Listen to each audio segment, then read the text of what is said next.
Exactement. Allez, vous connaissez le principe de cette émission. Les coachs a été créé pour vous.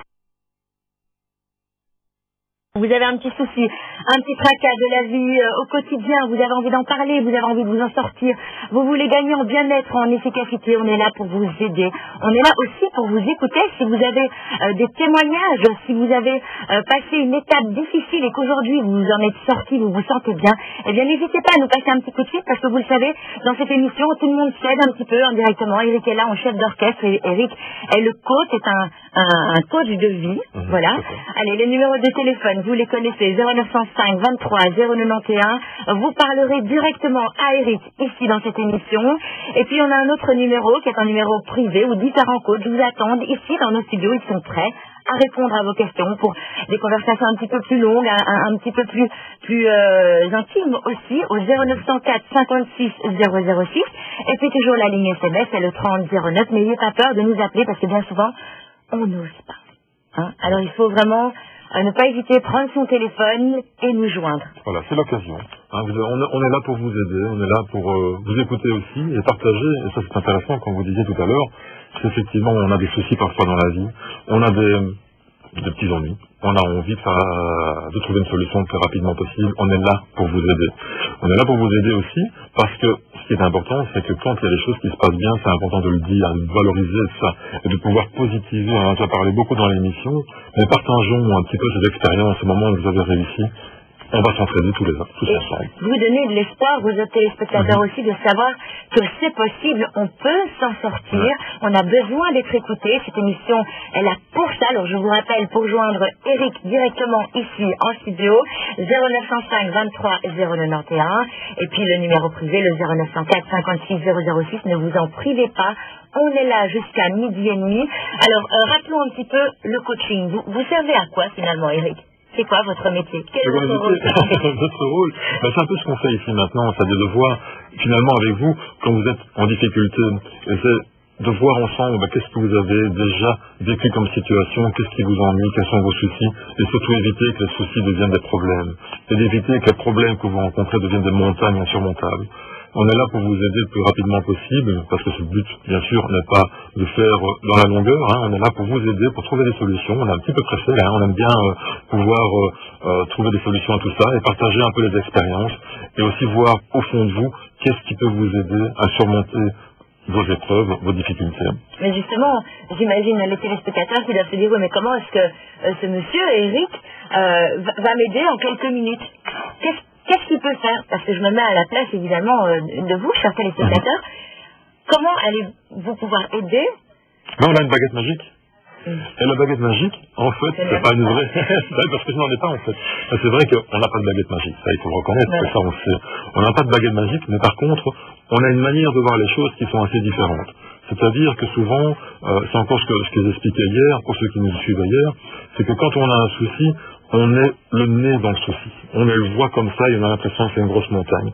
Et que quand on a ce gros caillou là qui nous empêche de voir loin, de voir ce que c'est, eh bien c'est difficile. Mais quand on le prend un petit peu comme ça et qu'on le prend et qu'on peut travailler ensemble avec quelqu'un qui est à l'extérieur de soi et qui peut en même temps vous aider avec son expérience, une expérience qui est différente de la vôtre, eh bien on peut voir que c'est un autre souci et on peut commencer à le gérer. Et on nous dit que nous avons quelqu'un à la régie. Oui, bonjour, comment vous appelez-vous? Je m'appelle Lise. Enchantée, Lise. Vous nous appelez d'où? De Lessines. De Lessines. Eh bien, on vous écoute, Lise. Eh bien, voilà, je ne sais pas si vous allez pouvoir m'aider parce que c'est un peu dans l'émotionnel, dans l'affectif. Oui. C'est ça que disons que j'ai une relation amoureuse avec un homme qui est plus jeune que moi de 12 ans. Oui. Et ça m'angoisse un peu parce que je me dis, est-ce que c'est une passion? Pour calmer mes angoisses, mes peurs, que qui se lasse au bout d'un certain temps et que je me demande si je suis avancée dans le futur avec cette personne qui semble fort tenir à moi, mais en même temps, je ne sais pas, on ne sait pas avoir la certitude, rien n'est jamais acquis, mais je voudrais éviter de souffrir, quoi. Voilà. Là, vous soulevez quelque chose d'extrêmement important, parce que c'est vrai que dans une relation amoureuse, quelle qu'elle soit, on s'investit, on a envie de faire confiance, on a envie d'y croire et on a envie de se projeter dans le futur. Et là, c'est important parce qu'on a peur que ça s'arrête. Et ici, vous soulevez une question supplémentaire, c'est la différence d'âge, finalement. Donc, 12 ans de différence d'âge, c'est pas énorme. Hein, c'est de plus en plus fréquent, on en parle, mais c'est vrai que ça soulève quelques questions. Mais ça fait combien de temps que vous êtes déjà ensemble? Presque 1 an, mais moi je parais très jeune et je suis très dynamique. Et voilà, il est désireux. Mais on ne parle pas déjà de vie commune, on va aller tout doucement, pas à pas. Pas à pas, en prenant le temps de se construire une chouette relation. Oui, moi je voudrais d'abord être certaine qu'il a des sentiments vraiment profonds. Quoi. Bien sûr. Et lui aussi, certainement. Ben, oui, c'est sûr. Et donc vous avez déjà parlé de cette différence d'âge et de ce que ça peut provoquer? Ben oui, ça ne le gêne pas. Il dit, moi j'ai déjà 48 ans. Ça ne l'ennuie pas. Mais moi, j'ai pas envie, je sais pas maintenant s'il va se lasser un jour, évidemment. Et voilà, si ça va durer, et si dans 10 ans, il va pas changer d'avis. Voilà, c'est ça. Ah, ça, c'est une grande question. Mais vous savez, cette question-là, quel que soit l'âge, on va se la poser. Hein. Est-ce que dans 10 ans, est-ce qu'on sera toujours ensemble?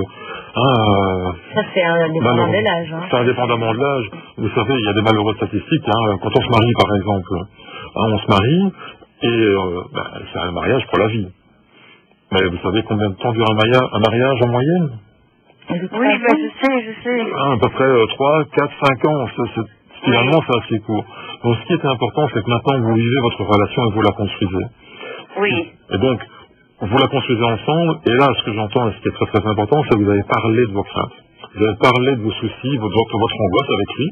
Oui. Et vous allez le gérer ensemble.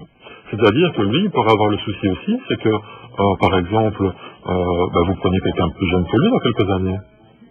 Lui aussi, il va vieillir finalement. Ben oui, c'est ce qu'il dit, que ça ne le dérange absolument pas, que je suis la femme qu'il aime, et ça me rassure, mais bon, je vais essayer de pas que ça m'angoisse pas, parce que c'est pas bon, c'est négatif. Hein. C'est-à-dire que ça fait partie des craintes, et c'est parce qu'il compte pour vous que vous êtes stressé de le perdre. Hein, donc ça, c'est déjà une chose qui est importante de se dire. Et puis aussi, de dire, dans ce souci qui vous quitte, vous devez faire aussi attention de ne pas trop le stresser lui-même. C'est-à-dire que vous voulez montrer tellement bien, tellement sous un bon jour, qu'à la limite, vous surjouez. Et vous non, je vais rester moi-même. Voilà. Je ne vais pas le materner, tout ça, non. Ah ben voilà, vous n'êtes pas sa maman. Il est la femme qu'il est, mais ça c'est formidable. Et je crois que la discussion que vous avez, il faut la maintenir régulièrement. Il doit vous rassurer, et en même temps, vous devez voir aussi, par rapport à cette angoisse, c'est une angoisse de séparation, finalement. Hein, et de le perdre. De voir... Parce que lui, il a un petit problème, il communique, mais pas beaucoup, je dois un petit peu le forcer à parler plus, il est un petit peu, je ne sais pas, moi j'ai un bon dialogue, on a un dialogue. Il a plus difficile à s'exprimer, c'est ça? La communication, parfois, on communique beaucoup par SMS et on n'a pas encore vraiment parlé de vie commune, tout ça, je ne veux pas l'effrayer, c'est lui qui me le propose. Qui parle de construire l'avenir et tout ça. Mais vous le voyez quand même régulièrement en face à face, oui. Mais petit à petit, il s'ouvre plus et il parle plus. Ouais. Mais faites quand même attention, un petit dernier conseil, faites attention quand même avec les SMS, parce que c'est très pratique pour communiquer, ça va très vite, mais en même temps c'est très très court et on peut comprendre beaucoup de choses dans les SMS. C'est quelques mots et on peut les interpréter de différentes manières. Ça peut être bien malentendu. Il vaut mieux parfois avoir une conversation de 5-10 minutes au téléphone, parfois un peu plus, que d'envoyer 10 SMS où on se comprend pas bien. Donc, favoriser ce moment-là. Bon, il est aisé, là, mais moi, je suis une personne aisée, je veux pas qu'il m'aime non plus par intérêt, et ça, je ne crois pas. Mais bon, j'ai déjà eu le cas, et je suis... Voilà, vous ne voulez pas vous faire avoir, hein. Voilà. Mais ça, vous pouvez le ressentir aussi, hein. On ressent, et ça, je ne veux plus, quoi. Voilà. Mais c'est des moments comme ça, quand vous allez pouvoir les créer ensemble, où vous allez pouvoir communiquer. Vous savez, être en couple, c'est de pouvoir, ça on sait, c'est de pouvoir passer des bons moments ensemble. C'est pas pour par intérêt, quoi. Et c'est aussi pouvoir parler de ce genre de questions-là aussi, de pouvoir le faire. Mais là, vous le faites ensemble, et donc c'est formidable. Mais je vois que vous êtes en tout cas, par rapport aux angoisses, je dirais que c'est normal de les sentir, puisque vous avez peur de le perdre. Oui. Mais maintenez ce dialogue avec lui que j'entends qui est constructif. Oui, il faut que les choses soient toujours claires. Et rester positif, il faut y croire, surtout, Lise. Voilà. En tout cas, allez, bonne et longue vie à votre couple. Au revoir, bon week-end, au revoir. Merci, pareillement. Alors, si vous voulez également, comme Lise, nous téléphoner, partager une expérience, vous avez besoin d'un conseil, comme Eric vient d'en donner à Lise, vous n'hésitez pas, vous nous téléphonez. On est là pour vous écouter, on a envie de vous entendre. 0905 23 091, vous parlerez directement à Eric. Et puis la ligne privée, 0904 56 006. Vous discuterez plus longuement, plus profondément avec un de nos coachs. Ils sont là dans nos studios, ils vous attendent. Et puis la ligne SMS, le 3009. J'ai envie de dire la vie de couple. C'est un grand sujet. c'est un grand sujet de discussion, et puis là, on voyait la différence d'âge, mais finalement... 10 ans, ça fait encore énorme. Oui, mais je pense que c'est parce que quand la femme est plus âgée que l'homme, on le voit souvent d'un plus mauvais œil que l'inverse, en fait. C'est vrai qu'il y a un regard de la société par rapport à ça, mais de plus en plus c'est banalisé parce qu'on le voit de plus en plus.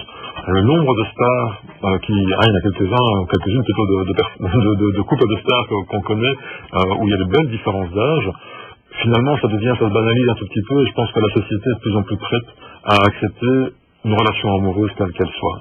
Les Roméo et Juliette qui vivent une vie tragique, ça existe encore, c'est parfois pas évident, mais on accepte de plus en plus le fait d'être amoureux de quelqu'un, et de vouloir vivre sa vie. Et par rapport à cette différence d'âge, je dirais une dizaine d'années, c'est aussi une question de mental.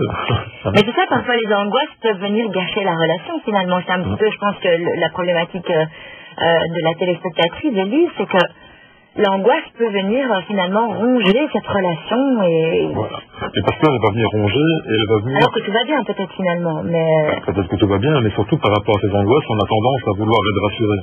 Mais rassurer une angoisse, c'est pas évident, parce que finalement, on aura toujours peur de se perdre. Quand on est attaché à quelqu'un, il y a toujours cette peur qui est là. Donc comment la gérer?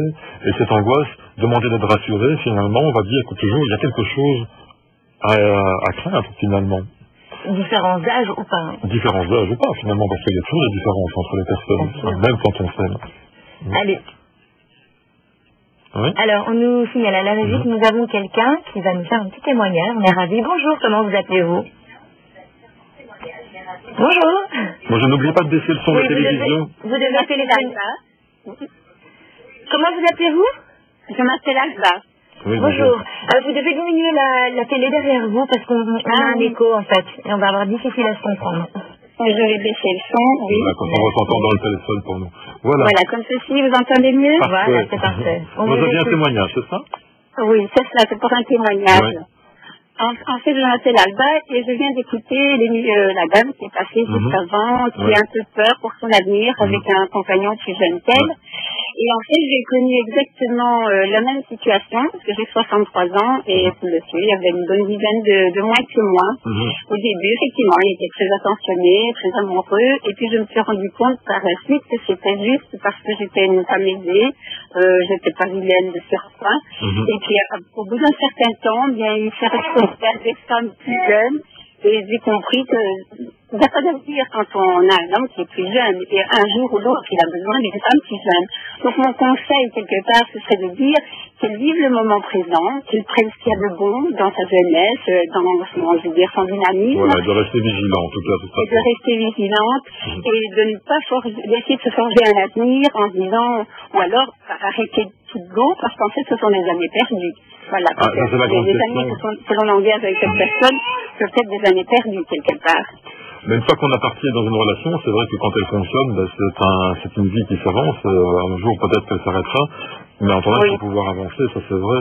Je dirais que c'est important d'être vigilant quand vous attirez l'attention. On a parfois des aventures qui sont malheureuses. On se rend compte qu'on n'a pas été aimé pour les bonnes raisons.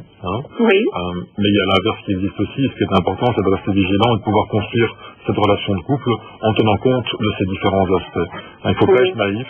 Être amoureux, ça ne veut pas dire être bête. Je dirais tout simplement. Exactement. Parce que souvent, amour, je veux dire, rime avec une espèce d'idéalisme et on met la personne sur un piédestal et puis un jour, on entend de haut. Et ça fait mal. Voilà. Et donc, prendre le temps de construire la relation et de faire confiance à l'autre et de construire. En tout cas, merci beaucoup pour ce témoignage. Merci pour votre témoignage, Alba. Non, c'est un plaisir. Merci beaucoup. Voilà. Au revoir, merci. Parce que c'est vrai que c'est important de pouvoir faire attention et de construire une relation qui est saine, et qui est basée sur des valeurs partagées, sur la confiance. Mais je pense que cette différence d'âge ou pas, finalement, qu'on doit tout le temps rester vigilant, parce que parfois on peut tomber de haut, qu'on ait une différence d'âge ou pas. Parfois, oui, on est avec une personne pour des mauvaises raisons. Et comment le savoir? Et comment le savoir, justement, mais il y a qu'en vivant finalement la relation qu'on